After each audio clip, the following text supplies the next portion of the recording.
ভারতে বিজেপির বিরোধিতার মধ্যেই বাবরি মসজিদ চত্বরে জুমার নামাজ আদায়। থাইল্যান্ড ও কম্বোডিয়ার যুদ্ধবিরতি ঘোষণার কয়েক ঘণ্টার মধ্যেই ফের সীমান্ত সংঘাত। জাপানে আবারও ভয়াবহ ভূমিকম্প। আন্তর্জাতিক অঙ্গনে এমন কিছু টুকরো খবর নিয়ে থাকছে এবার একটি ডেস্ক রিপোর্ট। সুদানে সন্ত্রাসী হামলায় নিহত বাংলাদেশি ৬ শান্তিরক্ষীর পরিচয় শনাক্ত হয়েছে। শনিবার স্থানীয় সময় আনুমানিক দুপুর ৩টা ৪০ থেকে ৩টা ৫০ পর্যন্ত বিচ্ছিন্নতাবাদী সশস্ত্র গোষ্ঠী ড্রোন হামলা চালায়। এই সময় হামলায় নিহত হন কর্পোরাল মোহাম্মদ মাসুদ রানা, সৈনিক মোহাম্মদ মমিনুল ইসলাম, সৈনিক শামীম রেজা, সৈনিক Shanto Mondal, mess waiter Mohammad Jahangir Alam, laundry কর্মচারী মোহাম্মদ সবুজ মিয়া। এছাড়াও এই হামলায় আরও ৮ জন বাংলাদেশি শান্তিরক্ষী গুরুতর আহত হয়েছেন।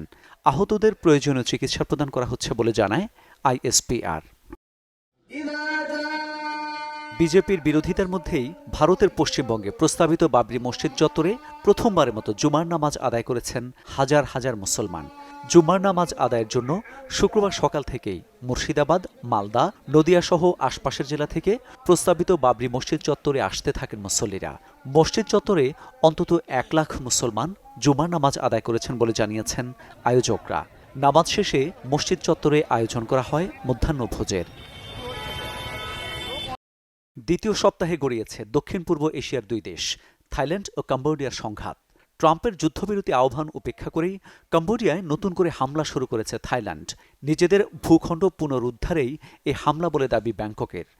নতুন করে শুরু হওয়া এই সংঘর্ষে এই পর্যন্ত ২৫ জন নিহত হয়েছেন, যার মধ্যে সেনাদের পাশাপাশি আছেন বেসামরিক মানুষও। রোববার রাতভর প্রতিবেশী ২ দেশের সীমান্তবর্তী প্রদেশগুলোতে হয় ব্যাপক গোলাগুলি ও বোমা বর্ষণ। আর একদিন আগেই থাইল্যান্ডের সাথে সব সীমান্ত ক্রসিং বন্ধ করে দেয় কম্বোডিয়া। এতে আটকা পড়েছেন অভিবাসী শ্রমিকরা।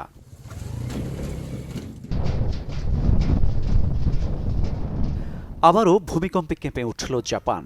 শুক্রবার সকাল ১১টা ৪৪-এর দিকে দেশটির উত্তর পূর্বাঞ্চলে ৬.৭ মাত্রার একটি ভূমিকম্প আঘাত হানে। এতে সুনামি সতর্কতা জারি করেছে দেশটির সরকার। এবার ভূমিকম্পটি আওমোরি উপকূলে ১২ মাইল গভীরে উৎপত্তি হয়েছে বলে জানিয়েছে জাপান মেটিওরোলজিক্যাল এজেন্সি। এখন পর্যন্ত ক্ষয়ক্ষতির কোনো তথ্য পাওয়া যায়নি। ভূমিকম্পের পর ১ মিটার পর্যন্ত উঁচু ঢেউয়ের আঘাত আসতে পারে বলে জনগণকে সতর্ক করা হয়েছে।